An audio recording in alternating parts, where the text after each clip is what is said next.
আসসালামু আলাইকুম। আজকে আমি নিউটনিয়ান বলবিদ্যা এই চ্যাপ্টারটি নিয়ে আলোচনা করব। এই চ্যাপ্টারটি বেশ গুরুত্বপূর্ণ আর এই চ্যাপ্টারটা বেশ বড়, তো যদি একটা পর্বে না হয় তো আমি এটাকে দুইটা পর্বে ভাগ করব। তো চলো আজকের ক্লাসটা শুরু করা যাক। তো ক্লাসটা শুরু করার আগে একটা কথা বলে নিই, তোমরা কাইন্ডলি নোটগুলো গ্রুপে শেয়ার করবা। আমি যে জিনিসগুলো পড়াই সুন্দর করে খাতায় নোট করবা। যার সুন্দর নোট হবে তাকে পুরস্কৃত করা হবে, মানে নোটটা করে মামুস স্কুল গ্রুপে শেয়ার করবা। প্রাইভেট গ্রুপে শেয়ার করলে করতে পারো, মামুস স্কুল গ্রুপে শেয়ার করবা। কারণ আমার কাছে অনেকে রিকোয়েস্ট করেছে তোমাদের ফ্রেন্ডের ভিতরেই যে ভাই আসলে আমরা কোর্স কিনতে পারতেছি না, তো সেই ক্ষেত্রে আপনারা যদি একটু নোটটা কাইন্ডলি গ্রুপে দিয়ে দিতেন। সো তোমার ফ্রেন্ডের কথা ভেবেও অ্যাটলিস্ট তোমার দেওয়া উচিত, আর আমার পক্ষ থেকে তুমি অবশ্যই পুরস্কার পাবা। ওকে, সো প্রথম যে টাইপ 1 দেখো লিখেছি ঘর্ষণ। এই টপিকটা নিয়ে আমাদের ভিতরে বেশ ঝামেলা থাকে, সো আমি এটা প্রথমে আলোচনা করব। কেস 1 দেখো লিখেছি সমতলে এ = 0 ডিগ্রি হলে, আর ব্র্যাকেট লিখেছি স্থিতি ঘর্ষণ।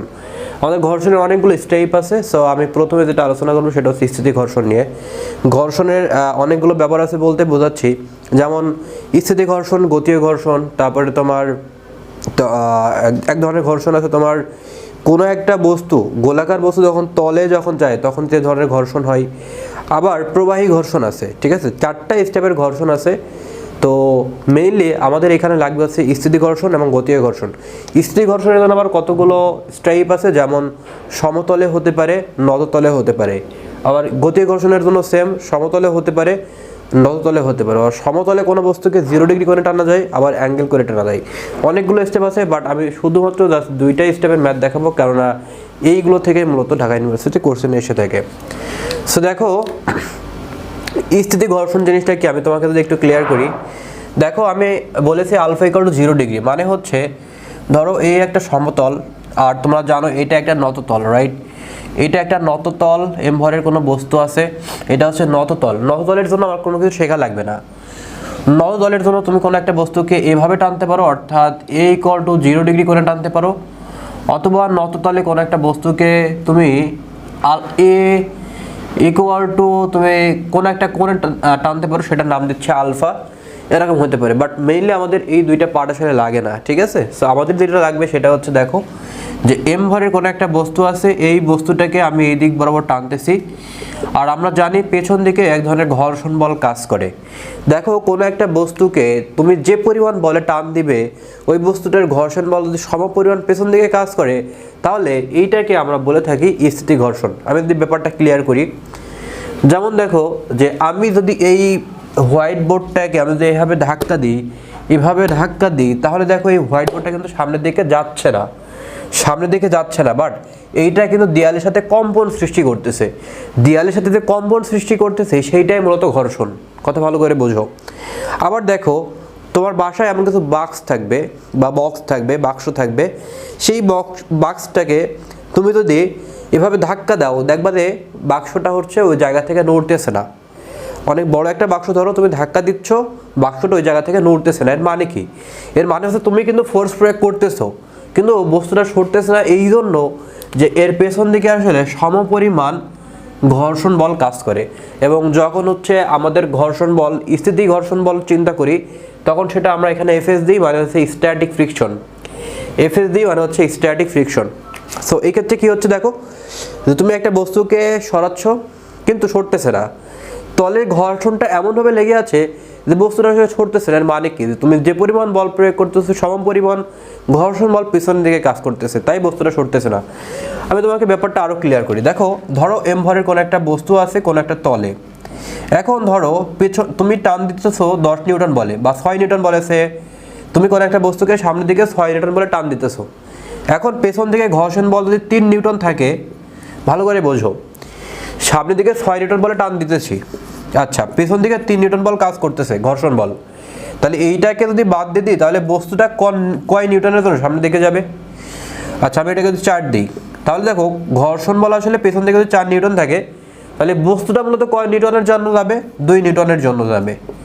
সো এই জিনিসটাকে আমরা বলতেছি আমরা প্রযুক্ত বল মাইনাস, এখানে আমরা বলবো এটার নাম হচ্ছে এফ কে, দ্যাট মিনস ঘর্ষণ বল, ইকুয়াল টু যেটা পাবো সেটা হচ্ছে নিট বল, ঠিক আছে? এখন আমাদের এই ক্ষেত্রে জিনিসটা কেমন হয়? এই ক্ষেত্রে হয় যে এফ, আমি যে পরিমাণ বল প্রয়োগ করছি পেছনের দিকে বল কাজ করে FS equal to M A, কিন্তু এখানে যে জিনিসটা হয় সেটা হচ্ছে আমাদের নিট বলটা থাকে না, কেননা আমি এখানে যে পরিমাণ বল প্রয়োগ করব পেছন থেকে সেই পরিমাণ বল পেছন থেকে ঘর্ষণ বল কাজ করে, কাজেই এখানে আমার কোনো নিট বল থাকে না, অর্থাৎ 6 - 6 নিট বলটা হয়ে যায় 0। কথা কি বুঝতে পারতেছো? অর্থাৎ যে পরিমাণ বল আমি প্রয়োগ করব সম পরিমাণ বল যদি পিছনে দিয়ে ক্রিয়া করে সেইটাকে বলে থাকি মূলত আমরা ঘর্ষণ বল। ঠিক আছে, এখন খেয়াল করো যে এই বস্তুটার ওজন কোন দিকে কাজ করে। দেখো এই বস্তুর ওজন কিন্তু সবসময় নিচের দিকে কাজ করবে, রাইট? এই বস্তুর ওজন সবসময় কোন দিকে কাজ করবে? নিচের দিকে। আর এই বস্তুর উপর যে প্রতিক্রিয়া বল আছে সেই প্রতিক্রিয়া বল কোন দিকে কাজ করবে আমরা জানি সবাই, যে প্রতিক্রিয়া বল আর হচ্ছে উপরের দিকে কাজ করে। ওকে, এখন দেখো যে আমি আর লিখলাম, এমজি লিখলাম, সব ওকে। এখন একটা জিনিস মাথায় রাখবা যে আমাদের এক ধরনের লব্ধি বল কাজ করে, সেই লব্ধি বলটা আমরা ধরে নিব এই দিক বরাবর। কেন এই দিক বরাবর ধরে নিব আমি তোমাদের একটু পরেই বলবো। শুধুমাত্র লব্ধি বল এই দিক বরাবর না, যেখানে দুইটা বল থাকবে তার মধ্যবর্তী যে কোনো জায়গায় আসলে লব্ধি বলটা ক্রিয়া করে। যেমন প্রতিক্রিয়া বল আর এই প্রযুক্ত বলের ভিতরে একটা লব্ধি কাজ করতে পারে, ওজন এবং এই এফ বলের মধ্যবর্তী বরাবর লব্ধি কাজ করতে পারে, এখানে লব্ধি কাজ করতে পারে। অ্যাট এ সেম টাইম একটা বস্তুর উপরে অনেকগুলো বল কাজ করতে পারে। সো আমি এই দিক বরাবর কেন লব্ধি ধরে নিচ্ছি আমি এটা একটু পরে ক্লিয়ার করব। এখন দেখো এখান থেকে আমরা কি কি ফর্মুলা পাই আসলে মূলত। দেখো আমি প্রথম যে ফর্মুলাটা পাই সেটা হচ্ছে F minus F S equal to M এর পরিমাণ হচ্ছে 0। সো আমি পাবো হচ্ছে F equal to F S. 2 নম্বর যে ফর্মুলাটা পাবো সেটা হচ্ছে আর এবং এমজি এই দুইটা পরস্পর সমান ও বিপরীতমুখী হয়, বস্তুটা কি করতেছে এই জায়গাটা ব্যালেন্স থাকতেছে। দেখো তুমি কাদার ভিতরে কেন ডুবে যাও কখনো চিন্তা করছো? কেননা কাদার ভিতরে তোমার ওজনের পরিমাণটা বেশি প্রতিক্রিয়া বল থেকে। কাদা কিন্তু তোমার পায়ের উপরে ওই পরিমাণ প্রতিক্রিয়া বল দিতে পারে না, যার কারণে তুমি কাদার ভিতরে ডুবে যাও। আর এখানে দেখো তুমি দাঁড়িয়ে আছো বা বস্তুটা দাঁড়িয়ে আছে, এর কারণ হচ্ছে যে এমজি পরিমাণ আর এর পরিমাণ সমান। আমি এখানে স্থির অবস্থায় আছি, তার মানে হচ্ছে আমার পায়ের উপরে প্রতিক্রিয়া বল আর আমি যে নিচের দিকে দিচ্ছি সেটা হচ্ছে ক্রিয়া বল, দুইটা পরস্পর সমান, যার কারণে কিন্তু আসলে কি হচ্ছে বস্তুটা এখানে এভাবে আছে। ওকে, আমরা আরেকটা ফর্মুলা পাই, সেই ফর্মুলাটা দেখানোর জন্য আমি মূলত লব্ধিটা ড্র করলাম। সেটা কি দেখো যে আমি যদি এই বলটাকে একটু বাড়াই দিই, দেখো এই বলটাকে যদি আমি একটু বাড়াই দিই তাহলে এখন দেখো যে আমরা যে জিনিসটা পাবো সেটা হচ্ছে যে একটা কোণ আছে যার নাম হচ্ছে ঘর্ষণ কোণ। ঠিক আছে, আচ্ছা এই ঘর্ষণ কোণের একটা ডেফিনেশন আছে, সেটা আমি তোমাদের একটু বলবো। আর আরেকটা আছে তোমার স্থিতিস্থাপক ঘর্ষণ গুণাঙ্ক আছে। দেখো আমাদের কয়েকটা জিনিস জানা লাগবে, একটা হচ্ছে ঘর্ষণ কোণ সম্পর্কে আর আরেকটা হচ্ছে ঘর্ষণ গুণাঙ্ক সম্পর্কে, ঘর্ষণ গুণাঙ্ক। ঠিক আছে, সো আমাদের বইয়ে সুন্দরভাবে ঘর্ষণ গুণাঙ্কের একটা ডেফিনেশন দেওয়া রয়েছে। ঘর্ষণ গুণাঙ্কের ডেফিনেশনটা হচ্ছে এমন যে ঘর্ষণ বল বাই প্রতিক্রিয়া বল এই দুইটা বলের অনুপাতকে বলতেছি আমরা ঘর্ষণ গুণাঙ্ক। ভালো করে বোঝো, ঘর্ষণ গুণাঙ্কের ডেফিনেশনে বলা হচ্ছে পেছন দিকে যে ঘর্ষণ বল কাজ করবে ওই ঘর্ষণ বল আর উপরের দিকে যে প্রতিক্রিয়া বল আছে এই দুইটার অনুপাতকে বলতেছি আমরা ঘর্ষণ গুণাঙ্ক। এখন দেখো যে আমাদের এইদিকে পেছন দিকে কাজ করতেছে ঘর্ষণ বল। এখন আমি যদি এই যে লব্ধিটা ড্র করলাম এইটা সমান্তরাল করে আমি যদি এইদিকে একটু বলটা ড্র করা যেতে পারে না? দেখো তো এইদিকে যে পরিমাণ বল প্রয়োগ করতেছে সেম এই যে পেছন দিকে কাজ করতেছে এই বল। দেখো পেছন দিকে যে পরিমাণ বল কাজ করতেছে সমানভাবে ভেক্টরকে দিক সেম রেখে যে কোনো দিকে আগানো যেতে পারে। সো আমি এটা ড্র করলাম, কেন ড্র করলাম একটু পরে বুঝবা। এখন দেখো আমাদের এই জায়গাটাতে আমি কোন চিন্তা করলাম, এটা হচ্ছে থিটা। তাহলে এটা হবে ভূমি, এটা হবে লম্ব, এটা হবে অতিভুজ। এখন আমি যদি এখান থেকে ট্যান থিটাটা ইউজ করি তাহলে আমি এখানে কি পাবো? দেখো তো ট্যান থিটা ইকুয়াল টু কি পাবো? লম্ব বাই কি? বাই হচ্ছে ভূমি, লম্ব বাই হচ্ছে ভূমি। দেখো তো ভাই পাচ্ছ কিনা এই জিনিসটা? পাওয়া যায়। এই যে এফ এস বাই আর ঘর্ষণ গুণাঙ্কের ডেফিনেশন পাইছিলাম, তো এইটা ইকুয়াল টু আমি কি ট্যান থিটা পাচ্ছি? এইটার অনুপাত ইকুয়াল টু যে ট্যান থিটা বের করার জন্যই মূলত আমি এইদিকে লব্ধি ধরেছি। আমি যদি অন্যদিকে লব্ধি ধরতাম তাহলে কিন্তু এই দুটার অনুপাত দিয়ে আমি কখনোই ট্যান থিটা পেতাম না। তাহলে আমি পাচ্ছি কি? দেখো এই যে ঘর্ষণ কোণ হচ্ছে থিটা আর ঘর্ষণ গুণাঙ্ক হচ্ছে নিউ। সো আমাদের এখানে ঘর্ষণ গুণাঙ্ক যেটা হবে মূলত সেটা হচ্ছে নিউ ইকুয়াল টু তোমার এফএস বাই হচ্ছে আর নিউ তো না, এটা মিউ, ঠিক আছে। নিউ মানে হচ্ছে এটা হচ্ছে নিউ, ঠিক আছে, আর মিউ হচ্ছে এটা। ওকে, সো দেখো এইটা মানে আবার কি ট্যান থিটা।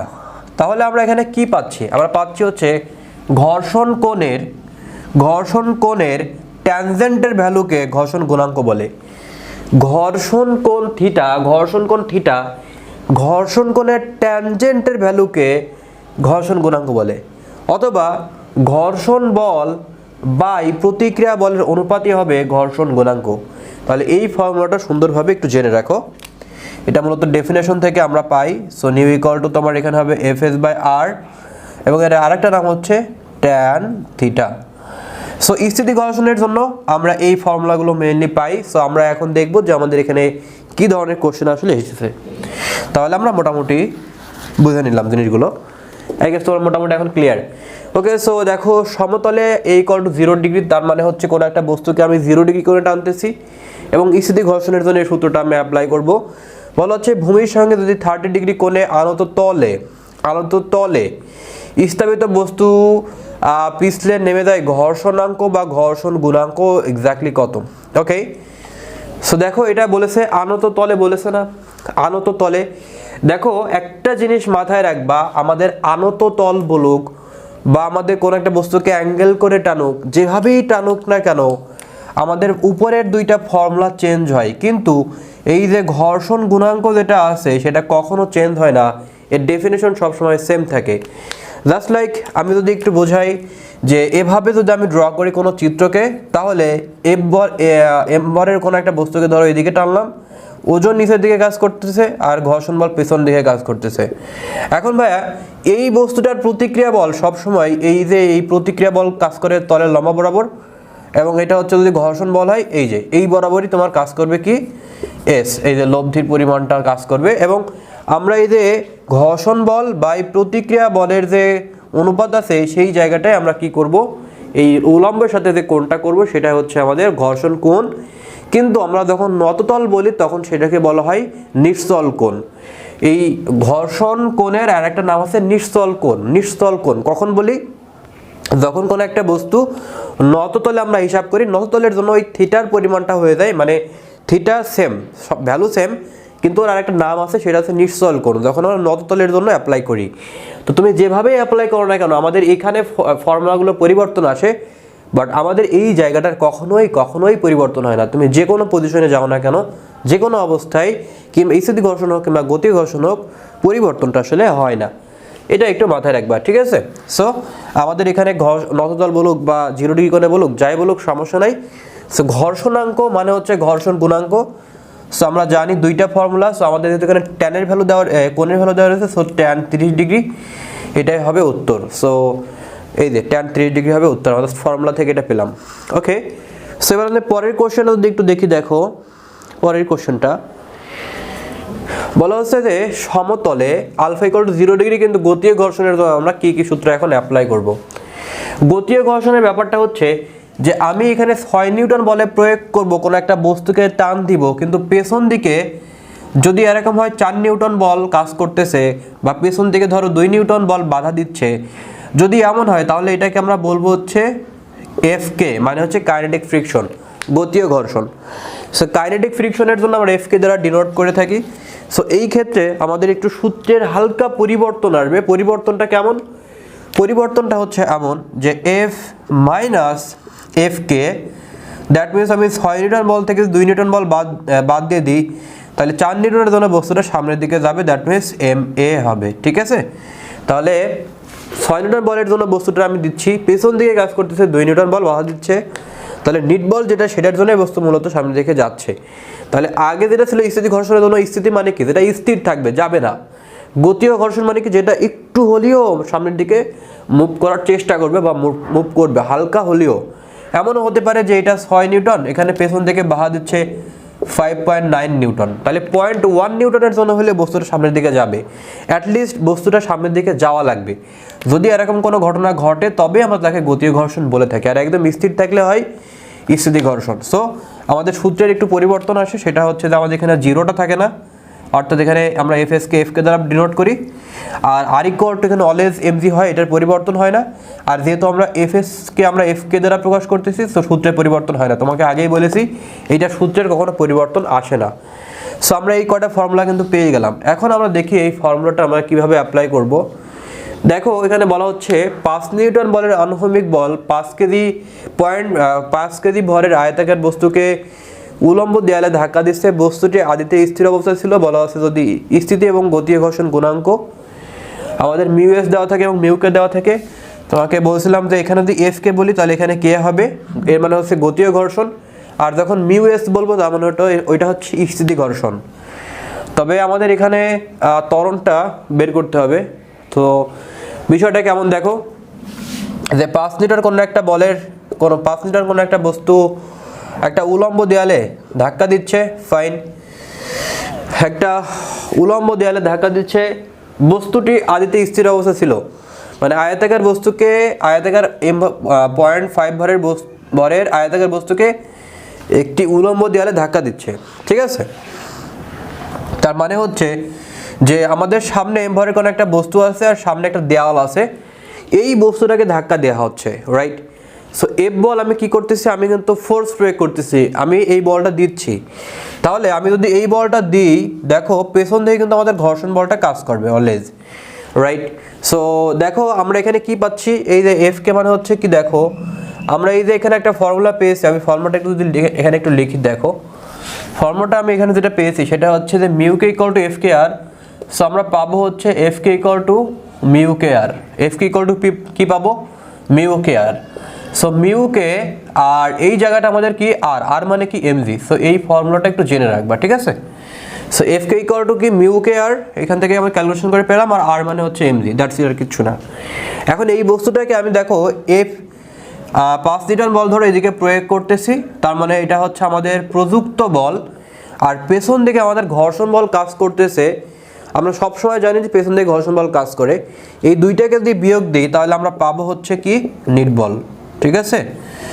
এই নিট ত্বরণই আমাকে বের করতে বলা হচ্ছে, যেখানে আমাদের যেহেতু আমরা এটা স্থিতি ঘর্ষণ এবং গতি ঘর্ষণ দুইটা দেওয়া রয়েছে, বাট এই বস্তুটাকে যেহেতু আমি একটা ফোর্স প্রয়োগ করছি 0.5 কেজি ভরের উপরে, এবং আমি যেহেতু এই ফর্মুলা অ্যাপ্লাই করছি, যখন আমি এই সূত্রটা অ্যাপ্লাই করবো যে F minus F S equal two, তখন এম এর পরিমাণটা হয়ে যায় 0, এম এর পরিমাণটা কি হয়ে যায় 0। সো আমি এই সূত্রে যাচ্ছি না, আমি এই সূত্র দিয়ে একবারে করতে চাচ্ছি। সো যেহেতু আমাদের নিট ত্বরণ চাচ্ছে, সো আমাকে অবশ্যই এই ফর্মুলাতে আসা লাগবে।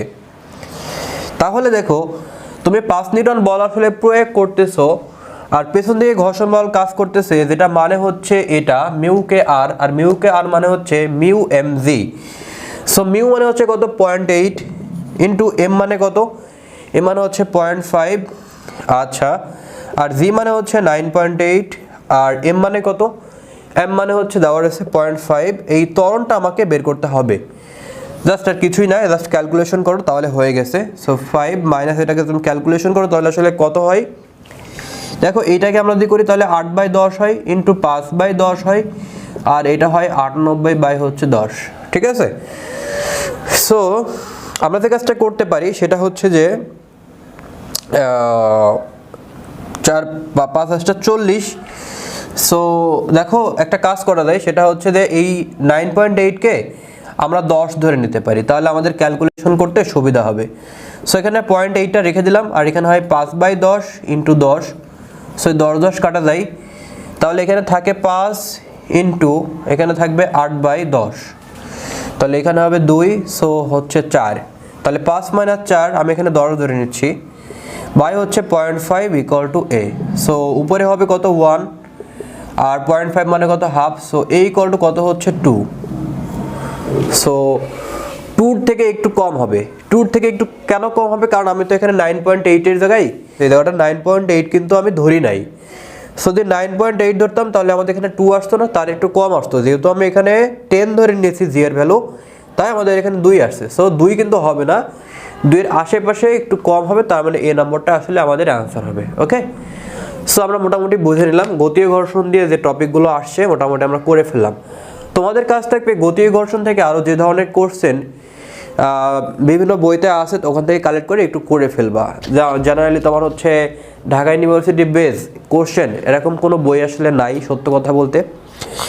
আমার একটা ইচ্ছা ছিল যে একটা বই আমি লিখবো, সেটা হচ্ছে ঢাকা ইউনিভার্সিটি বেস একটা বই, মানে সেখানে তোমার এই জিনিসগুলো খুব সুন্দর করে বুঝিয়ে দেবো এবং 3 ডাইমেনশনের চিত্র দিয়ে যদি বইটা আমি লিখে দিই তাহলে অনেকেই বুঝতে পারবে। বাট এটার জন্য অনেক সময় প্রয়োজন, যে সময়টা আমি আসলে পাচ্ছি না, চাচ্ছি লিখতে কিন্তু আসলে সময় করে পারতেছি না। ওকে, যাই হোক, আমরা এখন টাইপ 2টা দেখি, একটু দেখো। টাইপ 2 হচ্ছে সরলরেখী গতির সমীকরণ। মানে কোনো একটা বস্তু আসলে অনেকগুলো স্টেপে তার গতি হতে পারে। যেমন ধরো আমি কোনো একটা বস্তুকে সরল পথে নিয়ে যাচ্ছি, সেই ক্ষেত্রে আমরা কোনো বস্তুর গতি ইকুয়েশন পেতে পারি। আবার কোনো একটা বস্তু আমি খাড়া উপর থেকে ছেড়ে দিলে সেটা এক ধরনের গতি হতে পারে। আবার কোনো একটা বস্তু এই দিকেও যাবে না, এই দিকেও যাবে না, কোনো একটা বস্তুকে আমি ঠিক প্রাসের মতো গতি সৃষ্টি করতে পারি। আবার প্রাসের অনেকগুলো গতি আছে, যেমন ছাদ থেকে কোনো একটা বস্তুকে এভাবে ফেলে দিতে পারি। আবার কোনো একটা বস্তু আনুভূমিকভাবে এভাবে গোলাকারভাবে ঘুরতে পারে। আবার কোনো একটা বস্তু এরকম করে উল্লম্বভাবে বৃত্তাকার পথে ঘুরতে পারে। আবার কোনো একটা বস্তু তোমার এভাবে সরল দোলকের মাধ্যমে দুলতে পারে, এটাও এক ধরনের গতি। পৃথিবীতে অনেক ধরনের গতি আছে। তো তোমাদের ইন্টারমিডিয়েট লেভেলে পার্টিকুলার কিছু টপিক নিয়ে আলোচনা আছে, 9 10 তেমন কিছু ছিলই না। ইন্টারমিডিয়েটে বেশ কিছু গতি আছে, যেমন স্প্রিংয়ের গতি আছে। স্প্রিংকে আমি এভাবে দিলে এক ধরনের গতি হয়, আবার রাবারের ক্ষেত্রে একরকম গতি হয়, রাবারের ক্ষেত্রে একরকম ফর্মুলা হয়। সো ফার্স্ট ইয়ার বলতে পারবো বিভিন্ন গতি নিয়ে আসলে আলোচনা।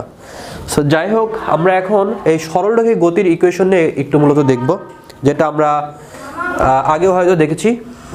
সো আমরা এখন দেখব সরলরেখী গতির সমীকরণ। ওকে, দেখো প্রথম কেস 1 লিখেছি, বেগ ও সময় সম্পর্কিত বল।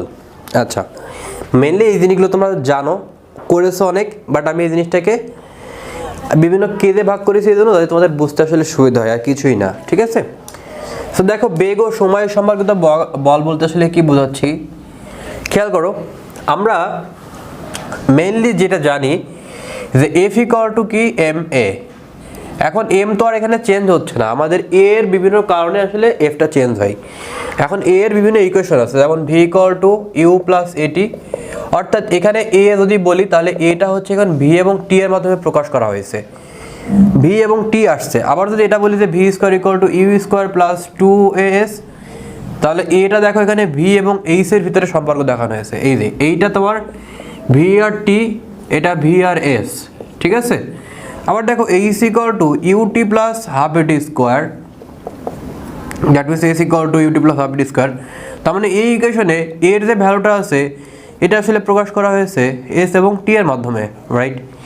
সো এইটাই আমি বোঝাতে চাচ্ছি। তাহলে দেখো ভি এবং টি এর মাধ্যমে, অর্থাৎ বেগ ও সময় সম্পর্কিত বল, তার মানে মূলত আমাদের এই ইকুয়েশনকে বোঝাতে চাচ্ছি আমি। সো আমি জাস্ট কী করবো, এ মানে কি V minus you by T, বেগ ও সময় সম্পর্কিত কি বল।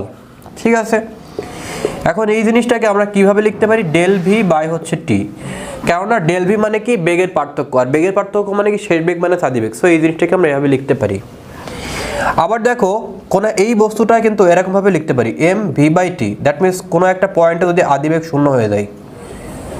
আবার যদি এমন হয় যে কোনো একটা পয়েন্টে তার শেষ বেগ শূন্য হয়ে যাচ্ছে, তাহলে আমরা লিখতে পারি এম মাইনাস ইউ বাই হচ্ছে টি, যদি শেষ বেগ শূন্য হয়। কিন্তু আমরা জানি বল আসলে নেগেটিভ নেওয়ার প্রয়োজন হয় না, কেননা বলের সামনে নেগেটিভ দেওয়া মানে ওটা ডিরেকশন বোঝায়। ভেক্টর রাশির সামনে নেগেটিভ মানে কি ডিরেকশন বোঝায়, ওটা ভ্যালু বোঝায় না। সো আমরা সরাসরি কি করতে পারি, এম ইউ বাই টি। ঠিক আছে, আমরা নেগেটিভটা অ্যাভয়েড করতে পারি, কারণ ওইটা দ্বারা শুধুমাত্র ডিরেকশন বোঝায় ভেক্টর রাশির ক্ষেত্রে। এবং আমরা জানি যে P equal to M V, অর্থাৎ বেগ ভর এবং বেগের গুণফলকে ভরবেগ বলে, ভর এবং বেগের গুণফলকে ভরবেগ বলে। সো আমরা এটাকে বলতে পারি পি বাই টি। সো আমরা অনেকগুলো মিনিং পেলাম, আমি একটু পাশে লিখে দিই তোমাদের। ঠিক আছে, আমরা পেলাম হচ্ছে এম ভি বাই টি, আমরা পেলাম হচ্ছে এম ইউ বাই টি, এবং আমরা পেলাম হচ্ছে পি বাই টি। সেই যে এতগুলো মিনিং আছে, বিভিন্ন জায়গায় এই ফর্মুলাগুলো অ্যাপ্লাই হবে। কোন ক্ষেত্রে কোনটা অ্যাপ্লাই হবে আমি জানি না, এখানে ডাটা দেওয়া থাকবে, সেই অনুসারে ম্যাথগুলো করব। সো জাস্ট আমরা এই ফর্মেট অ্যাপ্লাই করে বিভিন্ন টাইপের ম্যাথ আমরা এখন ইজিলি করে ফেলতে পারি। দেখো কিভাবে, খেয়াল করো। 10 কেজি ভরের বস্তুর উপরে যদি 2F মানের বল প্রয়োগ করা হয়, তাহলে ত্বরণ হয় হচ্ছে 60। এখন বলা হচ্ছে যে m ভরের বস্তুর উপরে যদি আমি তোমার 5f মানের বল প্রয়োগ করি তাহলে বস্তুটির ত্বরণ যদি এত হয় ভর কত। মানে দেখো প্রথমে বলা হচ্ছে যে আমাদের 10 কেজি, এটা হচ্ছে আমাদের 10 কেজি, এটা হচ্ছে কত 10 কেজি, হ্যাঁ এটা হচ্ছে কত 10 কেজি ভরের একটা বস্তু আছে। এইটার উপরে আমি বল প্রয়োগ করতেছি কত নিউটন বল, 2f মানের বল প্রয়োগ করতেছি, করার ফলে এই বস্তুটার ত্বরণ হচ্ছে কত 60 ms/-2। তাহলে আমরা সূত্র জানি F = ma, কিন্তু আমি এখানে F এর জায়গায় বলবো হচ্ছে 2f, কেননা এখানে 2f পরিমাণ বল প্রয়োগ করা হচ্ছে। 2f = ma, m মানে কত এটা, a মানে কত এটা, তাহলে এখানে কত হচ্ছে 600। তাহলে এখানে f কি পাবো, 2 দিয়ে ভাগ দাও, তাহলে এখানে পাবো হচ্ছে 300 নিউটন। ফাইন। এবার বলা হচ্ছে যে এর উপরে m ভরের বস্তুর উপরে, এখন বলা হচ্ছে এই 10টাকে সরিয়ে আমি যদি এখন এখানে m দিই, বলা হচ্ছে এই m এর উপরে যদি আমি এখন 5 নিউটন মানের বল প্রয়োগ করি আর যদি আমাদের ত্বরণ হয় 50, তাহলে আমাদের m এর পরিমাণটা এক্স্যাক্টলি কত। সো একই রকমভাবে আমরা যে সূত্রটা অ্যাপ্লাই করব সেটা হচ্ছে, যেহেতু আমরা এখন 5f পরিমাণ বল প্রয়োগ করা হচ্ছে, আর তাহলে এখানে সূত্র হচ্ছে m ইন্টু a কত এটা। এখন দেখো যে f এর পরিমাণটা কিন্তু আমরা অলরেডি জেনে গিয়েছি, রাইট। সো f এর পরিমাণটা কি, 5 ইন্টু f এর পরিমাণটা হচ্ছে 300 ইন্টু m ইন্টু 50। সো একটা কাজ করি, আমরা এখান থেকে একটা শূন্য মুছে দিই, এখান থেকে একটা শূন্য মুছে দিই, তাহলে এখান থেকে একটা 5 মুছে দিই, এখান থেকে একটা 5 মুছে দিই, তাহলে থাকে হচ্ছে m = 30। দেখো কই আছে, এই দেখো ডি নম্বর 30 কেজি। ঠিক আছে, just simple math, Dhaka university আসছিল 18-19 সালে। এবার আমরা পরের কোশ্চেনটা যদি একটু দেখি, বলা হচ্ছে 30 কেজি ভরের একটা স্থির বস্তু, দেখো স্থির বস্তু তার মানে হয় এই সূত্র অথবা এই সূত্র তুমি যে কোনো একটা অ্যাপ্লাই করলে হবে। ঠিক আছে, স্থির বস্তুর বেগ 2 মিনিটে বৃদ্ধি করে এত বেগে উন্নীত করা হলো, করার জন্য এর উপরে কি পরিমাণ বল আসলে প্রয়োগ করা হয়েছে। আমি একটু কোশ্চেনটা ক্লিয়ার করি। দেখো কোশ্চেনটাতে বলা হচ্ছে যে তোমার 30 কেজি ভরের, ধরো এই জায়গাটা হচ্ছে 30 কেজি ভরের একটা বস্তু আছে, স্থির বস্তু আছে, তার মানে হচ্ছে এই স্থির বস্তুর আদিবেগ হচ্ছে 0। এখন এই 30 কেজি ভরের স্থির বস্তুর উপরে আমি 2 মিনিটে বেগ বৃদ্ধি করতেছি, অর্থাৎ আমি বাইরে থেকে ফোর্স প্রয়োগ করতেছি এবং এই 30 কেজি ভরের বস্তুটা সে এখানে আসছে, এখানে আসার পরে কি হলো তার 2 মিনিট, এখান থেকে আসতে তার সময় লেগে গেছে 2 মিনিট এবং 2 মিনিটে এখান থেকে বেগ ছিল এইটা, 2 মিনিট পরে তার বেগ হয়ে গেছে এটা 36 কিলোমিটার/আওয়ার। তার মানে হচ্ছে সে পার ঘন্টায় 36 কিলোমিটার করে এখন যেতে পারে, এখন যে অবস্থা তার। এখন বলা হচ্ছে এই বস্তুর উপরে আমি আসলে কি পরিমাণ ফোর্স আসলে প্রয়োগ করেছিলাম। সো আমরা কি জানি বলো, একটা শূন্য থাকলে কি জানি আমরা mv/t নাকি, তাহলে m কত 30, mv কত এটা, এখন এটাকে মিটার/সেকেন্ডে নিয়ে আসতে হবে। সো 36 ভাগ 3.6 দ্বারা ভাগ করলে এটা হয়ে যায় মিটার/সেকেন্ড।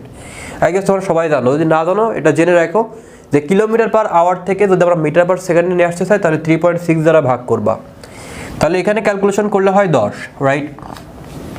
তাহলে 10/10 কেন হয়, কারণ এখানে 36/10 লেখা যায় না, পয়েন্টের জন্য 1। সো 36 কাটা যায়, উপরে গেলে হয় 10, আর টি কত 2 মিনিট। সো 1 মিনিট মানে হচ্ছে 60 সেকেন্ড, সো 2 মিনিট মানে আমি জাস্ট এটাকে মিনিটকে সেকেন্ডে নিয়ে আসলাম। তাহলে দেখো 30 আর 60, তার মানে এখানে 2 হবে না, এখানে 5 হবে না, সো 5/2 মানে কি 2.5 নিউটন। দ্যাটস ইট, আর কিচ্ছু না, হয়ে গেছে। সো বি নম্বরটা হবে আমাদের অ্যান্সার। ঢাকা ইউনিভার্সিটি 16-17 সালে আসছিল। এবার যদি আমরা পরের কোশ্চেনটা যদি একটু দেখি, দেখো এই টাইপ থেকে প্রচুর কোশ্চেন আসছে। দেখো বলা হচ্ছে যে 30 ms/-1 বেগে আগত 250 গ্রাম ভরের ক্রিকেট বলকে একজন খেলোয়াড় ক্যাচ ধরে 0.1 সেকেন্ড সময়ের মতো থামিয়ে দিল, খেলোয়াড় কর্তৃক এর উপরে প্রদত্ত বল কত। এটা কি পারা যাবে? দেখো তো কোশ্চেনটা কি বুঝেছো? একদম সিম্পল ম্যাথ না ভাই। দেখো তো এখানে আমাদের কি দেওয়া রয়েছে, খেয়াল করো, আমাদের এখানে যদি দুইটা বেগ যদি না দেওয়া থাকে, এখানে থামিয়ে দেওয়া মানে বোঝো, থামিয়ে দেওয়া মানে হচ্ছে দেখো একজন এত বেগে আগত তো ক্রিকেট বলকে, আচ্ছা খেয়াল করো, ধরো এই জায়গাটা ব্যাট আছে, ঠিক আছে, এই জায়গাটা আসলে কি আছে, ব্যাট আছে, এখান থেকে বল করা হলো, বলটা এখানে আঘাতকে ধরো এই জায়গাটা গেছে, এই জায়গাটা একজন প্লেয়ার আছে যে বলটা ক্যাচ ধরে ফেলেছে এবং 0.1 সেকেন্ডের মধ্যে ক্যাচ ধরে সে কি করছে, থামিয়ে দিয়েছে। জাস্ট কত সেকেন্ড, 0.1 সেকেন্ডের মধ্যে ক্যাচ ধরে থামিয়ে দিয়েছে। তার মানে এই যখন এখানে হিট করছিল সেটা তার আদি বেগ, আর যেহেতু এখানে থামিয়ে দিয়েছে তার মানে শেষ বেগ। মানে একজন আমাকে বল করতেছে, আমি ক্রিকেটে এভাবে আঘাত করতেছি, ঠিক আছে, ক্রিকেট ব্যাট দিয়ে এভাবে আঘাত করা মানে কি, যেটা দিয়ে আঘাত করতেছে ওটা আদি বেগ, ঠিক আছে, আদি বেগ। এখন একজন ক্রিকেটার মানে প্লেয়ার যদি ক্যাচটা ধরে ফেলে তার মানে থামিয়ে দিচ্ছে, বলের আর গতি থাকছে না, বলের গতি থাকা না মানে কি ওই জায়গাটা শেষ বেগটা শূন্য এবং যে প্লেয়ারটা ধরতেছে সেটা 0.1 সেকেন্ডের মধ্যে থামিয়ে দিচ্ছে, ফাইন। এখন আমার কথা হচ্ছে যে খেলোয়াড় কর্তৃক বলটির উপর প্রদত্ত গড় বল কত, মানে আমি কত বেগে বলটাকে আঘাত করেছিলাম, এই কোশ্চেনটা আসলে বলা হচ্ছে। যেখানে আমাদের এই যে ক্রিকেট বলটা কত এত বেগে এখানে আসে, ক্রিকেটের উপরে তোমার দেওয়া রয়েছে 30 ms/- বেগে আগত, এবং বলের যে ভরটা আছে সেটা হচ্ছে 250 গ্রাম, ঠিক আছে। সো তাহলে দেখো আমাদের সূত্র হবে এখন এটা, কারণ এখানে শেষ বেগটা শূন্য। সো অ্যাপ্লাই করো, হয়ে গেছে। এম কত, 250/1000 করবা, ঠিক আছে, গুণ ইউ কত, ইউ মানে হচ্ছে 30/t মানে কত, 0.1 সেকেন্ড। সো দেখো এখানে কাটাকাটি গেলে কি হয়, এটা 0 0 কাটাকাটি যায়, সো থাকে হচ্ছে 1/4 ইন্টু 30 বাই এটা 0.1 মানে কত, 1/0 1/0, তাহলে এটা উপরে গেলে হয়ে যায় 300/4 করলে যা হয় তাই। সো 4 25 125 গুণ 3 75 উত্তর হবে না, 75। ক্যালকুলেশন করবা, জাস্ট সিম্পল ক্যালকুলেশন, এসব ক্যালকুলেশন না পারলে আসলে তোমার অবস্থা খুবই নড়বড়ে, ঠিক আছে। দেখো 75, এই ধরনের ক্যালকুলেশন একদম ইজি, এটার জন্য আসলে ক্যালকুলেটার কোনো প্রয়োজন হয় না, রাইট। জাস্ট তোমরা পয়েন্ট উঠা দিলে পয়েন্টের জন্য 1 হয়, পয়েন্টের পরে কতগুলো ডিজিট হয় এগুলো হিসাব করে করলে হয়। সো দেখো এর পরের কোশ্চেনটাও দেখো, অনেক বড় একটা কোশ্চেন, বলা হচ্ছে ওই সময় তারপর ঘর্ষণ বলের পরিমাণ কত। সো বৃষ্টির ফোঁটা যদি পড়ে তাহলে এই ক্ষেত্রে আমাদের যে সূত্রটা হয় সেটা হচ্ছে যে ঘর্ষণ বল চাক আর যাই চাক, আমাদের এই ক্ষেত্রে সূত্রটা হয় mg। কেন, খেয়াল করো, আমি যদি একটু দেখাই তোমাদের, দেখো এত তোমার মিউ এল, তার মানে এই ভরটাকে তুমি যখন নিউটনে করতে চাইবা, এটা মিউ নিউটন হবে আসলে। এই জিনিসটা যখন তুমি হচ্ছে এই ভরটাকে যখন তুমি কেজিতে নিয়ে আসতে চাইবে তখন 10⁻⁻6 দ্বারা গুণ করতে হয়। বলা হচ্ছে এর একটি বৃষ্টির ফোঁটা পৃথিবীর পৃষ্ঠের দিকে এত ত্বরণে পড়তে থাকলে মধ্যাকর্ষণের কারণে গতিবেগ বাড়তে থাকে, অপরদিকে বাতাসের ঘর্ষণ বল গতিকে কমে দেওয়ার চেষ্টা করে, ফাইন। এক পর্যায়ে ফোঁটাটি এত বেগ চূড়ান্ত স্থির গতি প্রাপ্ত হলো, ওই সময়ে তার উপরে ঘর্ষণ বলের পরিমাণ কত। দেখো চমৎকার একটা কোশ্চেন করেছে, চমৎকার একটা কোশ্চেন। বলা হচ্ছে এক পর্যায়ে ফোঁটাটি এত বেগ চূড়ান্ত স্থির গতি প্রাপ্ত হয়, এর মানে বোঝো। দেখো তার মানে হচ্ছে তোমরা প্যারাশুটের বিভিন্ন জিনিসপত্র দেখছো, প্যারাশুটের ক্ষেত্রে কি হয়, প্যারাশুট দিয়ে যখন কোনো একটা মানুষ নামে তখন জিনিসটা কেমন হয় জানো, যে প্যারাশুট দেখবা স্লোলি নামে। কারণ কি জানো, কারণ প্যারাশুটের ভিতরে তোমার হচ্ছে হাওয়া ঢোকে, বাতাস ঢোকে। এই বাতাস ঢোকার কারণে প্যারাশুটের একটা নিজস্ব ত্বরণ সৃষ্টি হয়, আর এই ত্বরণটা হচ্ছে অভিকর্ষ ত্বরণের থেকে স্লো হয়, কম হয়। অভিকর্ষ ত্বরণ কি হয়, অভিকর্ষ ত্বরণটা 9.8 হয়, 8 হয়। এখন প্যারাশুটের যে ব্যাপারটা না, সেটা হচ্ছে বাতাস ঢোকে অভিকর্ষ বলের বিপরীতে, অভিকর্ষ বল নিচের দিকে কাজ করে আর বাতাস ঢোকে অভিকর্ষ বলের বিপরীতে। অ্যান্ড কি হয়, একদম স্লোলি নামে, স্লোলি। কেন স্লোলি নামে, কারণ প্যারাশুটের ত্বরণ হয় দেখবা যে 2.2, 2.3 অথবা 3 পয়েন্ট সামথিং। তো এই ত্বরণটা অভিকর্ষ বলের ত্বরণের থেকে কম না, এই জন্য সে স্লোলি নামে। যদি জি পরিমাণ অর্থাৎ অভিকর্ষ বলের ত্বরণের জন্যই নামতো তাহলে সে ঢপাস করে পড়ে জায়গায় মারা যেত। এই সেম কনসেপ্টটা আছে এখানে। দেখো যখন প্যারাশুটটা এভাবে যখন প্রথমে দেখবা যে যখন নামে তখন খুব দ্রুত নামে, মানে প্যারাশুট যখন খোলে না, ধরো এই যে আমি যদি একটু বোঝাই, এই জায়গাটা ধরো সোজা আসলো, আসার পরে কিছু দূর আসার পরে দেখবো যে প্যারাশুটের এই ইয়েটা খুলে যায়, ঠিক আছে, তারপরে মানুষটা এটা ধরে নামতে থাকে। মানে প্রথমে কিন্তু প্যারাশুটের এই জিনিসটা খোলে না, সরাসরি আগে নামে, তারপরে কিছু দূর যাওয়ার পরই সে প্যারাশুটটা আস্তে আস্তে খুলে যায়। যখন সরাসরি নামছে তখন কিন্তু দেখো কোনো প্যারাশুটে যতক্ষণ পর্যন্ত প্যারাশুট খুলতেছে না তার নিজস্ব কোনো ত্বরণ নাই, তার নিজস্ব কোনো ত্বরণ নাই, এজন্য সে দ্রুত পড়তেছিল। তারপরে কি হলো, সে স্লোলি নামতেছে। আর এই জায়গাটা জিনিসটা কি, যে কোনো একটা বৃষ্টির ফোঁটা নামতেছে, পিছন দিকে আমাদের ঘর্ষণ বল কাজ করতেছে, এমজি বলের কারণে নিচের দিকে নামতেছে, আর বৃষ্টির ফোঁটার বিপরীত দিকে মধ্যাকর্ষণ বল কাজ করতেছে। কিন্তু এই কন্টিনিউয়াস প্রসেস চলতে একটা সময় কি হয়েছে, এক পর্যায়ে গতিবেগ প্রাপ্ত হয়েছে, স্থির গতিবেগ প্রাপ্ত হয়েছে। তার মানে এরপরে আর গতিবেগটা আসলে হবে না, স্থির গতিবেগ। আস্তে আস্তে আস্তে একটা পর্যায়ে এসে সমবেগ প্রাপ্ত হয়েছে। সমবেগ প্রাপ্ত মানে কি, এরপরে কোনো একটা বস্তু যখন যাবে তখন সবসময় এমজি বলের দিকেই যাবে। তার মানে তখন আর ওর বাধা থাকে না, তখন আর কি থাকে না, বাধা থাকে না। কথা কি বুঝতে পারছো? পিছন দিকে যে ঘর্ষণ বলটা ছিল না, সেই বেগটা থাকে না। দ্যাট মিনস এটা আমরা বলতে পারি শুধুমাত্র এমজি ফর্মুলা অ্যাপ্লাই করলে হয়ে যায়, দ্যাটস ইট, আর কিচ্ছু না। এমজি বুঝতে পারতেছো বিষয়টা? সো এম মানে কত, এই যে 100 গুণ 10⁻⁻6 ইন্টু জি মানে হচ্ছে 9.8, দ্যাটস ইট। ক্যালকুলেশন করবা, হয়ে গেছে। এটা তোমাদের কাজ থাকলো ক্যালকুলেশন করে অ্যান্সার বের করা, ঠিক আছে, আর কিছুই না। জাস্ট এই 100 সাথে 9.8 গুণ করলে যা হয় 980, দ্যাটস ইট, হয়ে গেছে। ওকে, সো এবার আমরা পরের কোশ্চেনগুলো দেখি। দেখো এখন এবার করে দিব না, সব সেম ম্যাথ, দেখো পারা যাবে কিনা।